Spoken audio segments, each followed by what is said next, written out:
conversar um pouco sobre questões que nos preocupam a todos nós. Na verdade, é um diálogo que nós queremos estabelecer. Nós viemos para fazer uma comunicação, na universidade era preciso elaborar um texto com todo o cuidado, mas não é isto, não é este o propósito. O propósito deste encontro é uma conversa entre amigos sobre situações que o nosso país está a enfrentar, sobretudo na área da economia. Temos dificuldades enormes, todos nós, de uma ou de outra forma, acabam por nos afetar. São problemas ou fenómenos de realidade económica que nós vivemos e que, como estudantes de ciências económicas, saberão bem. Estamos a tratar de problemas e estamos a tratar de fenómenos que, aplicados à nossa realidade e da forma mais ou menos enquadrada num sistema internacional, podemos ter ou não reflexo, mas temos. É este diálogo que nós queremos estabelecer. Como todos sabem, a economia assenta em dois princípios fundamentais. Como estudantes, são coisas básicas, primárias, que todos aprendem quando entram para o curso de economia, que é a racionalidade e o equilíbrio. A racionalidade, no fundo, trata-se daquilo que conduz a escolha de cada um de nós. Como sabe, cada um de nós, quando vai comprar, quando quer adquirir algo, quando precisa de algo, precisa de escolher. E escolherá sempre aquilo que é melhor. Na ótica dela, será sempre, desta pessoa, será sempre aquilo que é melhor. E o equilíbrio? Já não se trata de uma coisa de escolha, de decisão na escolha. Não, trata-se de uma coisa que rege as escolhas, porque nós vivemos numa sociedade e nesta sociedade em que nós vivemos, cada um supostamente toma uma decisão de forma racional.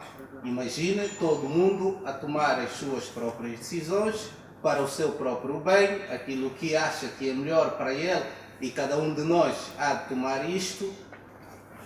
Estaríamos não a olhar para todos, para um conjunto, para o todo, olharemos sempre para o nosso próprio bem, para a nossa própria realização do que é essa escolha que nós fazemos das coisas que nós queremos.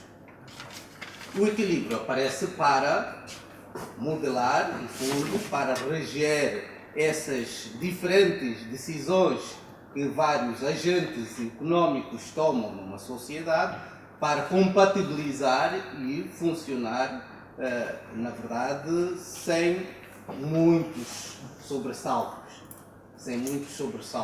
Porque as decisões tomadas individualmente tenderão sempre a chocar com as dos outros. Mas não acontece isso. Acontece uma coisa que o Smith chamava de espetacular, que é a ordem natural das coisas. Não sabe como, mas é a ordem natural das coisas, das decisões que cada um toma. Esta ordem que o Adam Smith chamava de mão invisível funciona um pouco na economia. Entretanto, funciona de forma automática, mais ou menos automática, mas também pode, em algumas circunstâncias, como todos nós sabemos, pode falhar. Não estamos, obviamente, num estado de natureza. Se estivéssemos num estado de natureza, as consequências eram outras. Não estando num estado de natureza, haverá sempre alguém que tem de controlar, tem de colocar ordem, tem que modelar para que as nossas decisões, falhando este mecanismo automático e que existe, a tal mão invisível, a realização do bem comum, do bem global, terá sempre alguém que é responsável.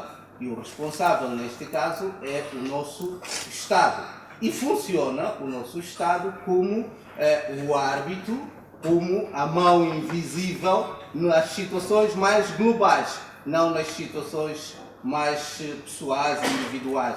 Na situação mais global, mais estendida, que envolve, no fundo, as necessidades da sociedade, haverá sempre esta ente que será uma mão invisível no mercado, na situação do mercado, mas não se colocando na situação do mercado essa falha, haverá o Estado para corrigir essa falha. Isso se faz por um conjunto, sendo que nós, a sociedade está num sistema, nós interagimos num sistema enorme entre aqueles que produzem, entre aqueles que compram, entre aqueles que fabricam, entre aqueles que na linha de produção têm etapas diferentes, que intervêm também nessas etapas. Há que colocar, obviamente, este sistema todo que é tão complexo, mais ou menos harmonizado para poder funcionar e resolver os problemas da sociedade ou os problemas mais globais, colocados ao nível mais global. É este conjunto de preocupações, de soluções que esta ente encontra que mais ou menos chamará política económica, e é aquilo que eu me proponho falar com Vossas Excelências, dessas interações que há entre diferentes atores, não apenas no plano nacional. Se fôssemos a falar no plano nacional, estaríamos obviamente só a falar de famílias, empresas e o próprio Estado. Estamos a falar de uma coisa que tem uma dimensão que ultrapassa este nível nacional. Estamos a falar de uma conjuntura que, entretanto, pode afetar a nossa economia, sendo que a nossa economia não funciona como um sistema isolado, mas funciona, como sabem, integrado numa coisa mais grande, que é o comércio internacional ou o sistema internacional. E esse sistema internacional, como todo o sistema, funcionando nessa cadeia aqui, que como funciona, haverá sempre questões que vão afetar não apenas um único elemento, mesmo que tenham origem num único lugar, num único ator, tenderão a afetar um conjunto mais alargado de atores que estão nesta interação. Por isso mesmo, o nosso sistema internacional, nos últimos tempos, como vocês saberão, como sabem, são estudantes da área de economia, tem havido momentos de cresce, não cresce, flutua, não flutua. A nossa economia, como economia integrada nesse sistema global, neste conjunto de outras economias, obviamente, mesmo tendo alguns fatores de resiliências que vão acontecendo e que vão dando mais ou menos ao nosso país capacidade de crescimento, de algum crescimento. Tivemos taxas de crescimento muito altas, mas também depois voltamos a ter, por via desses fatores que nos são externos, que não são endógenos, são fatores que estão fora do controle dos que fazem a política económica. Então temos também esta oscilação, temos esta flutuação na nossa taxa de crescimento, o que obviamente obriga nós, felizmente, não entramos numa situação de crise que iniciaria o não crescimento. Nós sempre tivemos taxas de crescimento do nosso PIB, taxas positivas, mas de qualquer modo nós estamos, como disse inicialmente, estamos integrados num sistema global, no comércio internacional, num sistema global de uma economia mundo, que os fatores que têm lugar fora da nossa economia afetarão também a nossa economia. Apesar deste crescimento que nós tivemos do PIB nos últimos anos, nós sempre crescemos, mas reparem que em 2014 nós crescemos muito menos do que crescemos em 2012, por exemplo. Nós crescemos muito pouco. Por isso mesmo, nós estamos também expostos aos fatores que tenha um pouco lugar nesse sistema. E o que é que afetou a nossa economia? Desde logo, a crise que vocês também sabem, que as principais economias do mundo, aquelas que são motores do crescimento da economia global, acabaram por entrar numa situação de crise que começou, como sabem, com aquela coisa de Lehman Brothers lá nos Estados Unidos, depois se foi arrastando, mais ou menos, os Estados Unidos conseguiu controlar isso e passou a crescer muito pouco, e depois foi para a Europa para dar lugar àquela crise das dívidas soberanas que os europeus estão a enfrentar. Um exemplo muito paradigmático nisto está um país que nos é muito próximo. Portugal viveu um período de crise, a Grécia está mergulhado num período de crise, toda a Europa do Sul teve um problema enorme das dívidas soberanas. Imaginem Portugal, por exemplo, eu disse que é-nos próximo, vivendo crise. Nós temos um comércio muito acentuado com Portugal, obviamente, Portugal não comprando de Angola porque não tem dinheiro para comprar, pode também afetar a nossa economia, como todas as economias europeias tiveram este problema.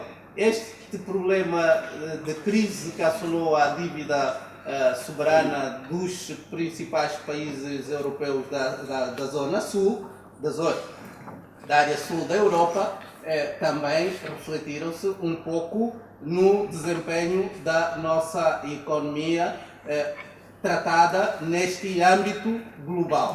Mas mais do que a crise das dívidas soberanas, temos a maior crise que nós passamos a enfrentar a partir de junho do ano passado foi a descida acentuada do preço do petróleo. Como sabem, o petróleo é o produto que nós mais exportamos. As nossas exportações, a nossa estrutura de exportação é muito dominada, dependente deste produto. E o que aconteceu é que, havendo crise nessas economias, nas principais economias, nos Estados Unidos, na União Europeia, no Japão, passaram a consumir menos, mas também houve problemas conjunturais, problemas pontuais que afetaram realmente o consumo deste produto. Nomeadamente, tivemos e temos ainda a crise no leste europeu, onde a Ucrânia, como sabem, perdeu parte do seu território, e é uma questão estratégica, e uma questão estratégica internacional, em que o Ocidente se vê confrontado com uma potência que inicialmente era tida como uma potência que estava eventualmente a recuperar daquele declínio que resultou da implosão da União das Repúblicas Socialistas Soviéticas. A crise no leste europeu tem uma natureza estratégica, a que se juntará também, ou que se juntou também, o desenvolvimento no Médio Oriente com o surgimento do chamado Estado Islâmico.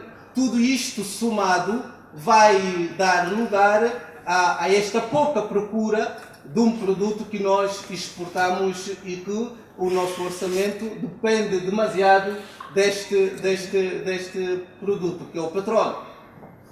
Reparem que de quase 112 por barril que nós vendíamos antes de junho de 2014, acabamos por acentuadamente perder esta capacidade para até metade disto. E o nosso orçamento e todo o cenário macroeconômico desenhado para aquele ano estava mais ou menos suportado nessas previsões, seja de crescimento da produção, que acabou por se saber que não ia a produção de petróleo crescer, porque juntou-se estas situações internacionais e as empresas acabaram por diminuir um pouco os seus investimentos na área de pesquisa e na área de produção.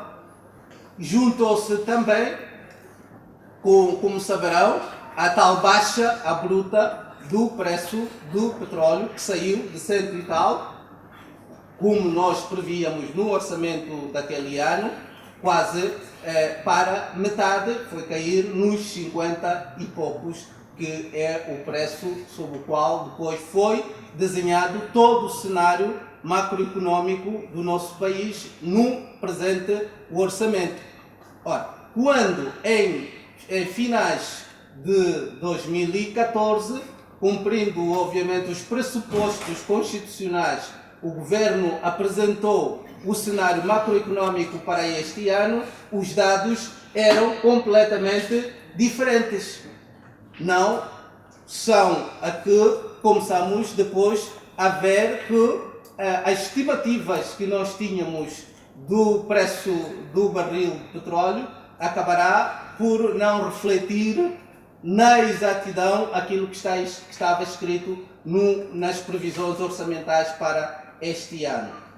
Isto foi tudo discutido num cenário de muitas incertezas, em que havia especialistas que diziam não, esta baixa é apenas momentânea, isto o mercado vai recuperar daqui a 2 meses, 3 meses o mercado vai recuperar. E o cenário macroeconómico traçado no Orçamento Geral do Estado assentou exatamente nesta ideia de que 3 meses, 2 meses eram suficientes para recuperar, mas não foi possível recuperar o preço do barril de petróleo nesses 2 nem 3 meses, o que obrigou, obviamente, o Governo a rever todas as projeções e apercebendo-se de que o cenário traçado, o cenário macroeconómico traçado para esse ano não havia de ser cumprido, acabou por submeter e pedir à Assembleia Nacional a revisão do Orçamento Geral do Estado. Por isso, eu vou parar por aqui para dar lugar a outra pessoa, falar desta revisão orçamental, o que aconteceu, porque foi desta forma. Nós queríamos, de facto, eu pessoalmente, digo como disse no início, isto não é uma apresentação elaborada com todo o cuidado necessário que se prestava a se fazer nesta altura, mas como tenho convicção que este é um diálogo que nós queremos manter, uma conversa, queremos mais ouvir de Vossas Excelências do que aquilo que nós temos para transmitir, queremos ouvir, é este diálogo que eu espero que daqui para frente vamos estabelecer assim que o meu colega acabar de fazer a apresentação e a parte aplicada. Eu agradeço e paro por aqui.